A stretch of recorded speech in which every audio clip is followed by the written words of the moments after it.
Good morning! Sunday morning again. And look behind me. Look at how beautiful I've made my shop. Isn't this amazing? I've even impressed myself with this one. Look at that sheet storage. I just finished that yesterday afternoon and got everything loaded in. I mean, my God, everything was scattered all over when I pulled everything out. I said, there's no way. There's no way I'm going to be able to get it all put in there. But here it is. And look how neat it is. It's a thing of beauty. So like I said, I finished this yesterday and I made a video. That's an exclusive video again for Patreon or my main channel members. But once again, if you're broke or too cheap, you can go to my website and watch it there. The link is in the description. I'm going to show you some of the main features of this. I got this tape in my... Let me talk about the tape first, okay? Because I mentioned this a couple of... I don't know if it was the last video or the video before that. You know, I bought these tapes, 2 of them. Whenever I buy tapes, I always buy 2. You know, I had a few comments in the thing saying you should always use the same tape. Well, what I do is I buy 2 of the same brand at the same time, and that way it pretty much guarantees that you're getting the same tape, you know, the same measurements. I compared this when I bought it to the tape that's on my table saw. Just quickly did, and I saw that they didn't match, okay? Then after that video, I compared it to my Stanley tape, and these 2 match. So that means that this tape is accurate. This tape is accurate. I kind of knew this tape was accurate, but I don't think I ever compared it to the tape on the table saw because I kind of took it for granted that that one would be accurate. However, it's not. And I thought that that was a Starrett, same brand as this, tape, because I know I bought a couple of those before I built this saw. However, I don't know if I used it here or if I used it on the miter saw station. If those are Starrett over there. I haven't checked. I should actually go check that and see right now. All right, so the ones that are on the miter saw station are accurate. They match to these tapes. The one on the table saw is not accurate. This is the peel and stick type one. So what I did was last week I ordered a new one. It hasn't come yet. And it's a Starrett brand. So hopefully when I get it, it's actually accurate. And I'll take this one off and I'll put the new one on. Anyway, I was going to talk a bit more about the sheet storage. As you can see, I've got everything in here. I've got my Baltic birch compartment over here. When I go buy Baltic birch plywood, it's 60 inches wide, 60 inches tall. I can't fit that in my van, so I have to have it cut. So I get it cut down to 36 and 24. I find those to be the most handy sizes. And these pieces that are in here now are 36. I don't have any more 24s left over. So you can see that there. They fit in there good. The shelf above is for smaller pieces of plywood. I added this one over here to add some rigidity to this divider because this is a piece of 1/2-inch plywood. Once again, you'll see all this if you go and watch that exclusive video on my website. And this has, like, these are deep, so they're 4 feet deep.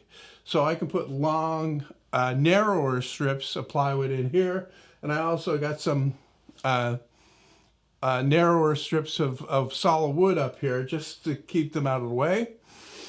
And full sheet storage over here, which I don't need a lot of because typically when I go buy full sheets, I use them up right away. I start cutting them right away. So I don't need to have a space dedicated for very much.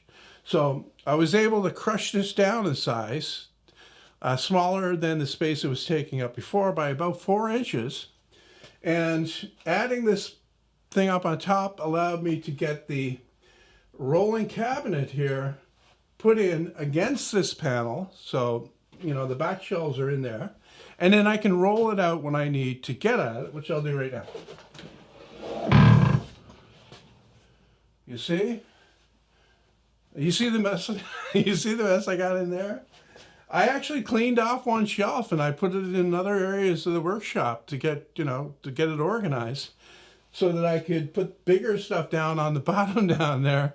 But I still have lots of stuff in there. So the thing is, this was the stuff, if you remember me building this was the stuff that was on my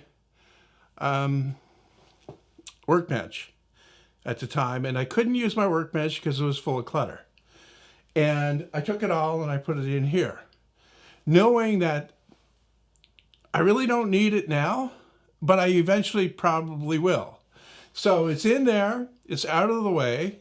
If I go to look for something and I can't find it out here where it's supposed to be, I'll know to look in there.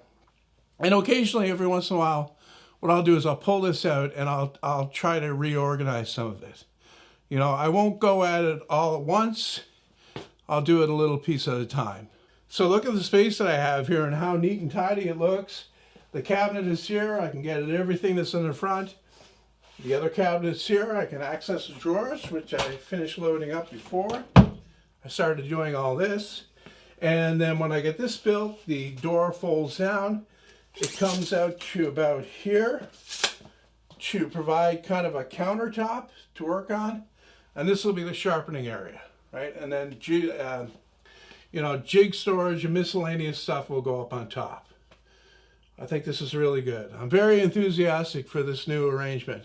I do have to rearrange the lighting up here though.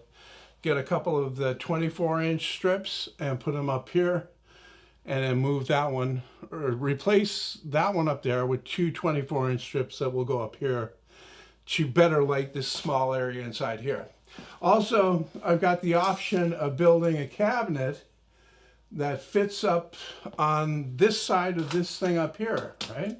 That comes out, well, close to flush on here, because I know, very much like it was up there, that if I have this space open up here, I'll eventually start putting stuff up on there, and it'll make it difficult to roll it out without things tumbling off when I need to get access to the back side of it. And also, in the meantime, I can clean up all this and put that stuff where it needs to go. So the next project that'll be on my main channel next weekend will be building the 3 doors for here. I know I already did doors, but these ones are bigger, all right? So that makes them different. Not really, but I'll say it does. And like I said, these two swing like those ones do, and then this one hinges down on a piano hinge, all right, to give me a work surface down here for, you know, to move things out on so I can sharpen on there, right? And the inside of the door, especially this one down here, it really doesn't matter about these up here. The inside of the door, the back panel of it, has to be flush with the stiles and rails, not like this. These are set in, so these ones have to be flush.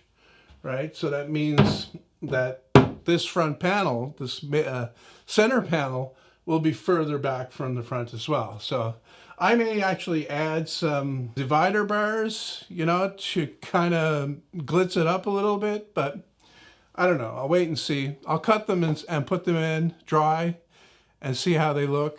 And if they look good, I'll leave them. Now, my brother, I shall be king.